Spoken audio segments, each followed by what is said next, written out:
नमस्कार, नई परख के राष्ट्रीय मुद्दा कार्यक्रम में आपका स्वागत है और हमारे साथ रोज की तरह ही प्रोफेसर अभय कुमार दुबे हैं, जिनसे हम देश की राजनीति के बारे में कुछ सवाल करेंगे। कार्यक्रम को आगे बढ़ाने से पहले मैं आप लोगों से अनुरोध करूंगा कि आप हमारे साथ नियमित रूप से जुड़ें और हमारे चैनल को सब्सक्राइब करें। अभय सर नमस्कार। नमस्कार। एक चीज जो सोशल मीडिया पे चीजें घटित हो रही हैं, उसके संदर्भ में मैं एक प्रश्न करना चाहूंगा और क्या वो चीजें किसी बातों का संकेत करती हैं, इस बारे में भी मैं आपकी राय जानना चाहूंगा। कई सारे लोग अपने ट्विटर हैंडल पे, जिसको आजकल एक्स कहा जाता है, कुछ पोल्स कराते हैं। सिमी ग्रेवाल ने एक पोल कराया कि भारत में सबसे पसंदीदा या लव्ड व्यक्ति कौन है, और उसमें उन्होंने शाहरुख खान और शायद विराट कोहली और राहुल गांधी, नरेंद्र मोदी इत्यादि विकल्प दिए। सबसे ज्यादा लोगों ने राहुल गांधी को पसंद किया, नरेंद्र मोदी काफी नीचे आए 13% तक। तो क्या इस तरीके के जो परिवर्तन दिखते हैं सोशल मीडिया पर, उससे देश की राजनीति को समझने का कोई अंदाजा, कोई रास्ता मिलता है? अच्छा, अब आप ये कल्पना कीजिए कि अगर इसी इसी पोल में सिमी ग्रेवाल के नतीजे ये होते कि नरेंद्र मोदी को सबसे ज्यादा प्रतिशत आया होता। तो ये सवाल आप जो पूछ रहे हैं, किस तरीके से पूछा जाता सवाल? अब चूंकि उनका प्रतिशत कम आया है, तो आप कह सकते हैं भाई सिमी ग्रेवाल का क्या महत्व है, सिमी ग्रेवाल तो राजनीतिक व्यक्ति नहीं है, वो तो सेलिब्रिटी हैं। आप इस तरह की बातें कर सकते हैं उनके बारे में और उनको महत्वहीन बताकर इसको नजरअंदाज कर सकते हैं। लेकिन सिमी ग्रेवाल की जो ऑडियंस है, ये जो लोग सिमी ग्रेवाल को पसंद करते हैं, उनका जो कार्यक्रम था रांडेवू विद द सिमी ग्रेवाल, उस कार्यक्रम की यादें यादें लोगों के दिमाग में हैं। उसमें बड़ी बड़ी हस्तियां आती थी, उसमें राजनीतिक हस्तियां भी आती थी। राजीव गांधी भी उस कार्यक्रम में गए थे और बड़े बड़े पूंजीपति भी, अंबानी भी उस कार्यक्रम में गए थे, टाटा भी गए थे। केवल फिल्म स्टार ही उस कार्यक्रम में नहीं आते थे।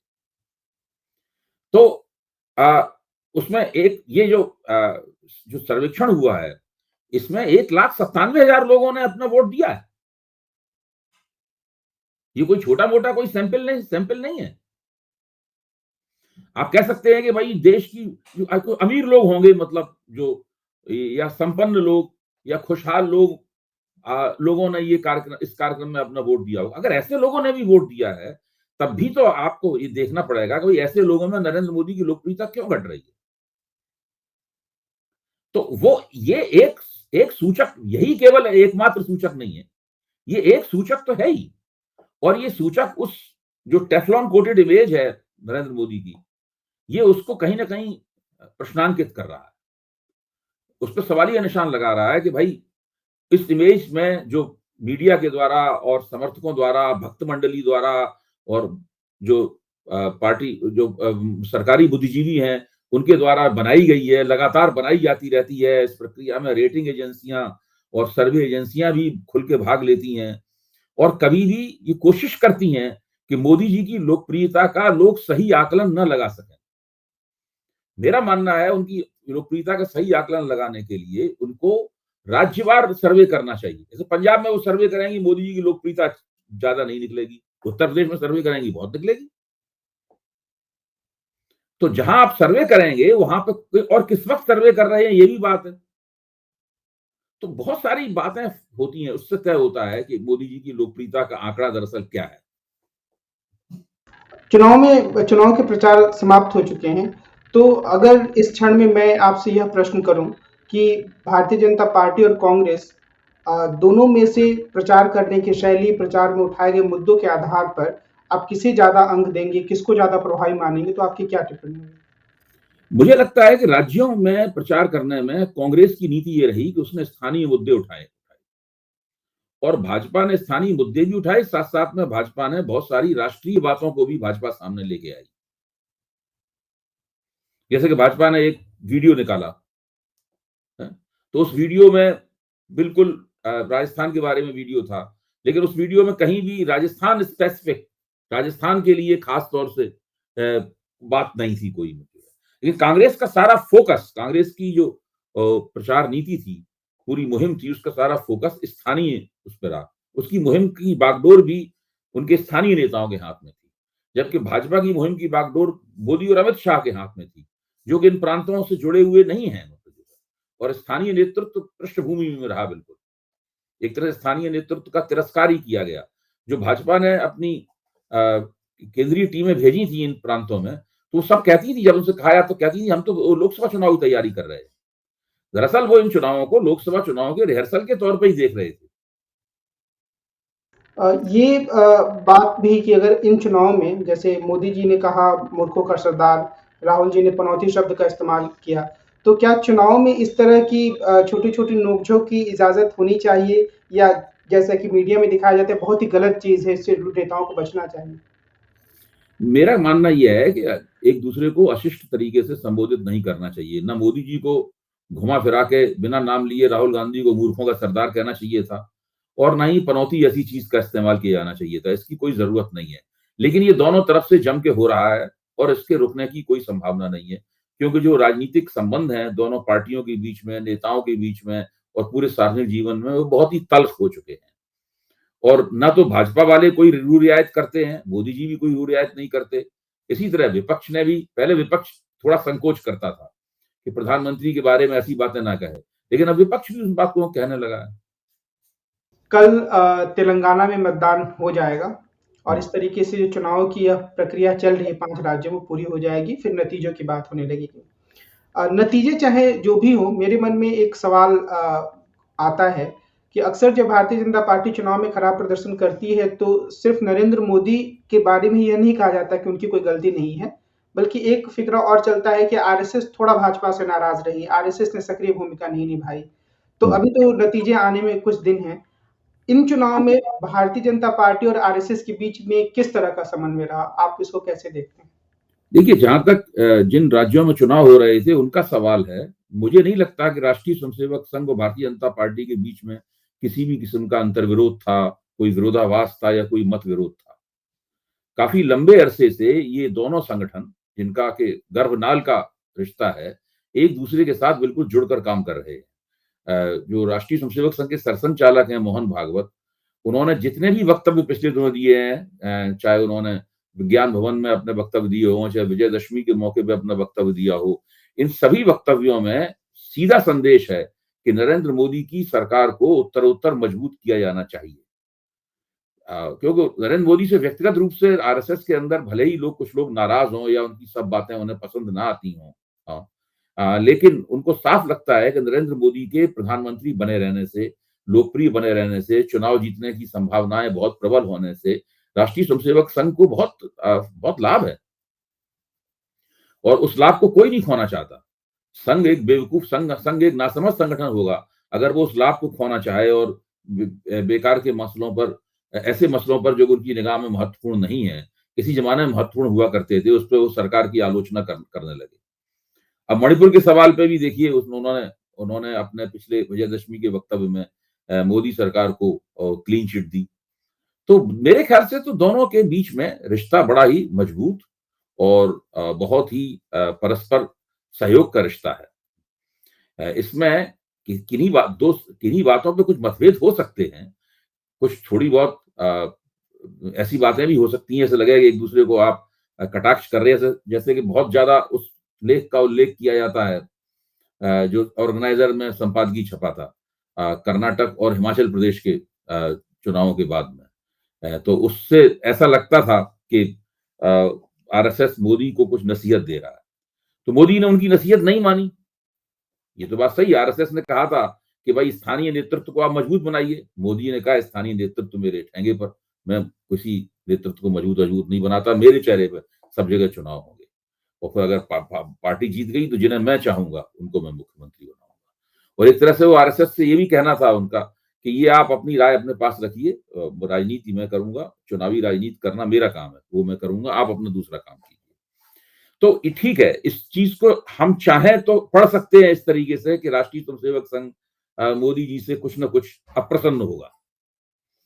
लेकिन इसका ये मतलब नहीं निकाला जा सकता कि दोनों के बीच में कोई टकराव है। इसका मतलब ये नहीं निकाला जा सकता कि दोनों एक-दूसरे की टाँग खींच रहे हैं। इसका मतलब ये नहीं निकाला जा सकता कि कोई संघर्ष का कोई ऐसा दायरा बन रहा है, जो कि दोनों में से किसी के लिए भी चिंताजनक है।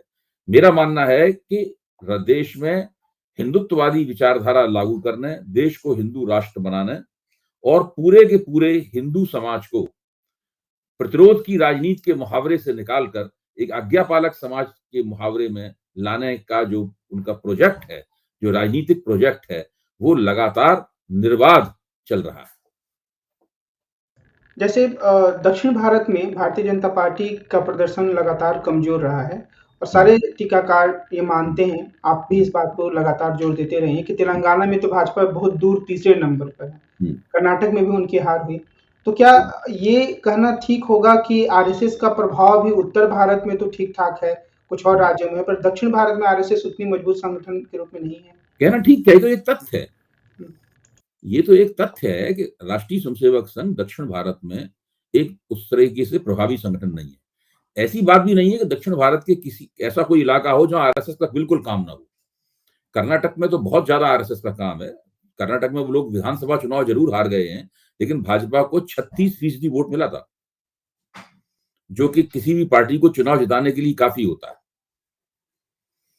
और अभी उन्होंने देवगौड़ा की पार्टी से समझौता भी कर लिया है, तो ताकि उनकी कोशिश है कि ये वोट उनका और लोकसभा चुनाव में बढ़े।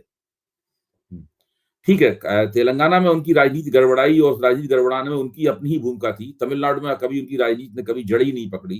केरल में भी उनकी राजनीति ने जड़ ही नहीं पकड़ी। मैंने आपको बताया भी था, अभी मैं केरल गया था, 7-8 दिन तक वहां घूमता रहा। वहां मैंने मोदी का और भारतीय जनता पार्टी के पोस्टर भी ना के बराबर ही थे।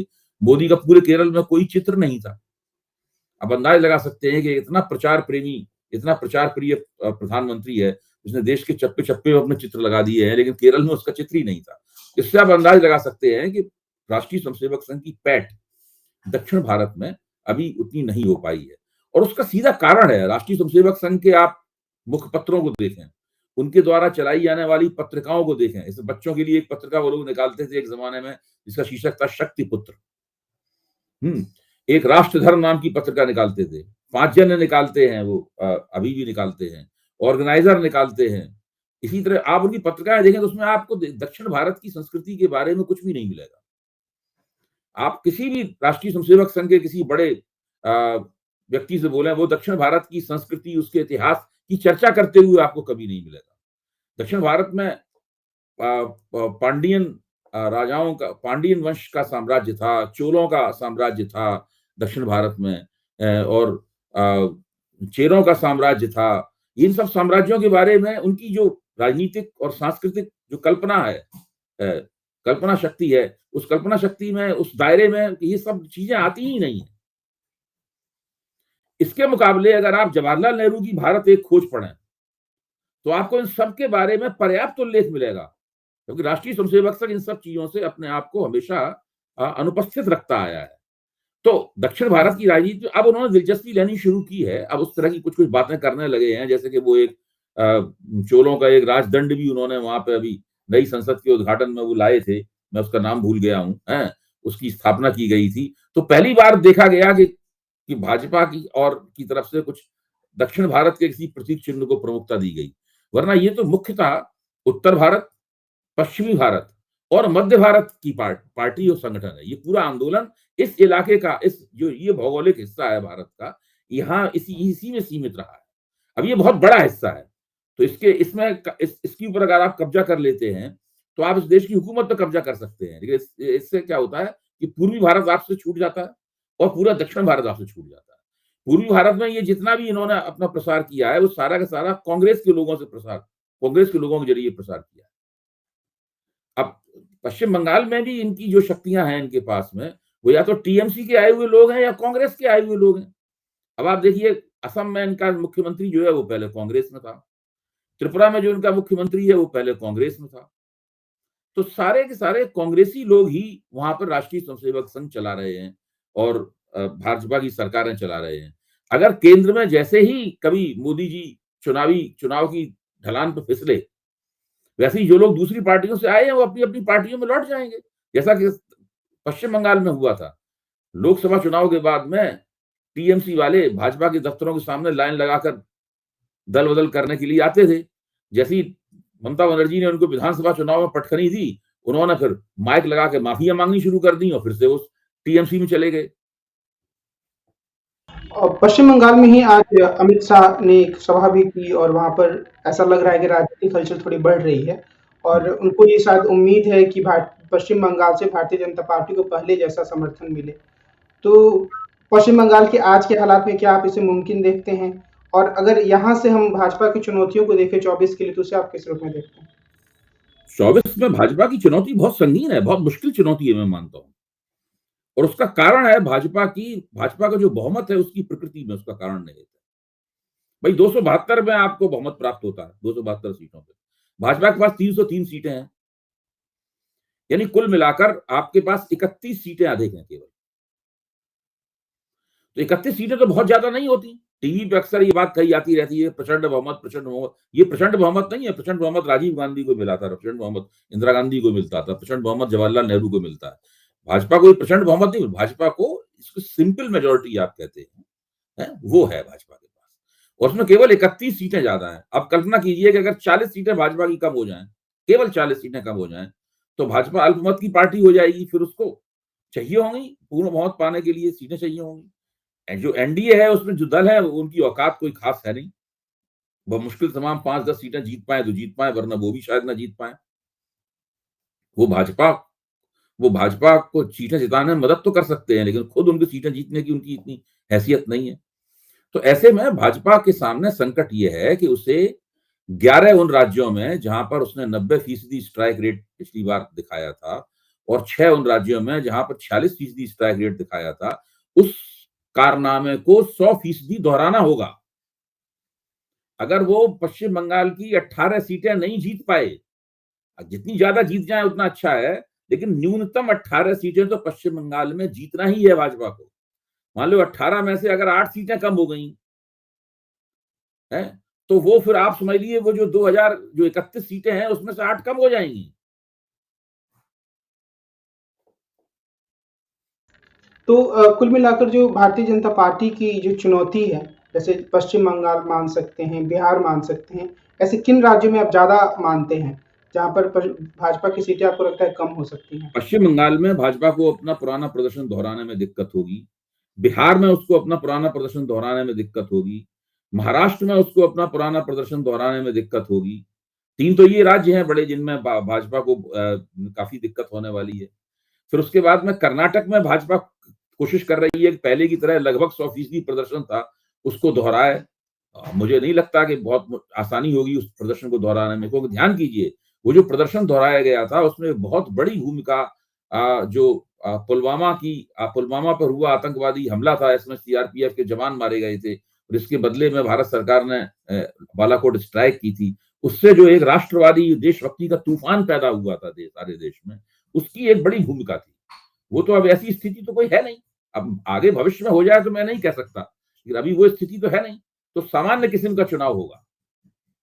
मतलब भाजपा सरकार का जो प्रशासनिक प्रदर्शन है, जो उन्होंने गवर्नेंस दी है, जिस प्रकार देश की विदेश नीति चलाई है, महंगाई पे काबू किया कि नहीं किया है, बेरोजगारी आई है कि नहीं आई है, कम हुई है कि नहीं हुई है, इन सब चीजों का लोग आकलन करेंगे।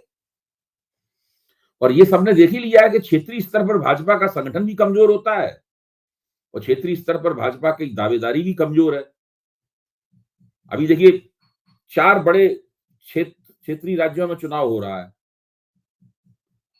अगर आप मिजोरम को छोटा राज्य मान के अभी छोड़ दें उसको, हालांकि छोड़ना नहीं चाहिए, लेकिन ये 4 बड़े राज्यों में चुनाव हो रहा है, तो कहीं भी ये गारंटी नहीं है कि भाजपा इन चुनावों को गारंटी जीत लेगी। या तो भाजपा हर जगह कहीं चुनाव हारने जा रही है, कहीं चुनाव फंसा हुआ है। तो ये चीजें बताती हैं कि भारतीय जनता पार्टी क्षेत्रीय राजनीति में उसका दावा इतना मजबूत नहीं है। तो फिर क्षेत्रीय राजनीति की कमजोरियों की भी भरपाई करनी है। फिर पिछले 10 साल की एंटी इनकम्बेंसी जो केंद्र सरकार की है उसकी भी भरपाई करनी है। तो इस प्रकार की, और फिर धीरे धीरे एक फटीग फैक्टर, थकान का फैक्टर ये भी आता है। आज की बातचीत को हम यहीं विराम देते हैं और हम कल फिर मिलेंगे और देश की राजनीति से जुड़े कुछ प्रमुख मुद्दों पर प्रोफेसर अभय कुमार दुबे से चर्चा करेंगे। कार्यक्रम को खत्म करने से पहले मैं सभी दर्शकों से कहूंगा कि वो हमारे साथ नियमित रूप से जुड़ें और हमारे चैनल को सब्सक्राइब करें। आज की बातचीत के लिए सर आपका बहुत बहुत धन्यवाद। नमस्कार।